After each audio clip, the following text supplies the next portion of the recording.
Today I'm doing a quick update. It's May 1st. No, May, June, July, August 1st. Um, I did have my midline put in. Um, it lasted exactly 2 weeks. And it's been pulled. It blew. So ended up bleeding out everywhere. It's a big mess. I actually have photos, but you don't want to see it. Um, but they were good enough to immediately pull this midline, and now I officially have my Picc line. Now the Picc line does go, I can feel it. It comes up into about right here above the heart somewhere.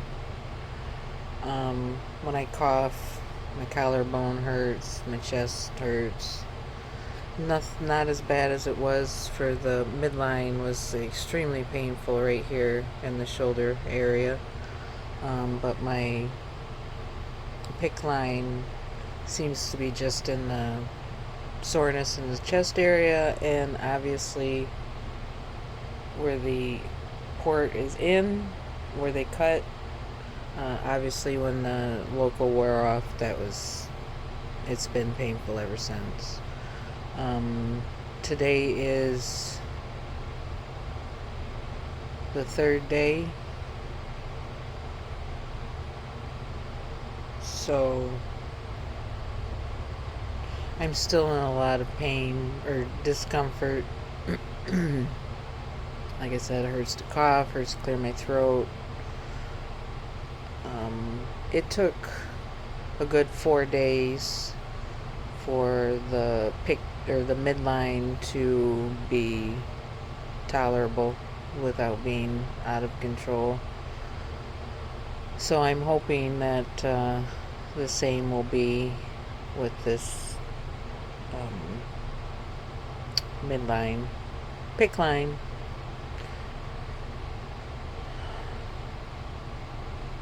They wouldn't give me, after they put it in, they wouldn't even give me a shot of Toradol.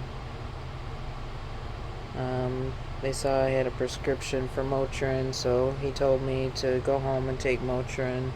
The ER doctor also chastised me that the fluids I was getting wouldn't help me at all. Even though we've been able to get rid of my CHF, is done or under control at this time. My white count's normal, and my gut has turned back to not just water. So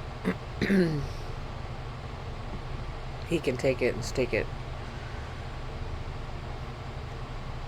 But I just wanted to give an update that this lasted 2 weeks. Still hurts quite a bit, but it's just surface pain, nothing major. This one is, like I said, this one's in a different position. See, this one's on top. This one was on top. They did a really good job of keeping it away from my tatas.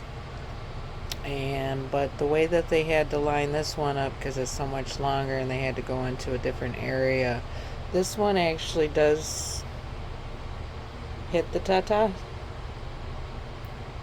So it might take a little bit longer because it is getting hit often. I'm trying my hardest. Almost kind of needs to be in an arm sling and rested. But I am getting the flushings done every day. I have to do saline and then fill it with heparin. So doing that every day. I expect to hear from the nurse first thing in the morning. She'll probably come check. Of course, when it blew, I couldn't get a hold of anybody, and then the maid nurse called when the paramedics were here and said that that's what I needed to do anyway. So I followed my own instincts and knew that I was having a problem, especially with the blood and the saline was. And when I did my syringe. First went to do the flush, my normal. This was the first time I was going to do a flush on it. Did the flush, everything was fine. Clamps were open. Watching the saline go in. Saline went in, went past this point, and then just poured right out. So once it started pouring out, I thought I kind of made a mistake and just pushed a little bit more, and then it even more came out. I was having trouble because it was going everywhere. It was a mess. So blood and got that under control, capped it, clamped it, and then tried to call my nurse, and then waited. I gave them 15 minutes because it was in a lot of pain. Once it had done that, the pain radiated up into the shoulder really, really bad, and then this was just totally inflamed. So that's what happens when you blow your midline, and should have had a Picc line put in the first place. Lessons learned, but my body rejects so many things. I'm still hoping that this will be okay. They said it's only day 3 and I am in complete and utter misery. I heavily medicated myself as much as I possibly can. And now I'm going to just try to take a nap, even though it's evening. But wanted to get that update out there, and hopefully we can keep things on track. Bye.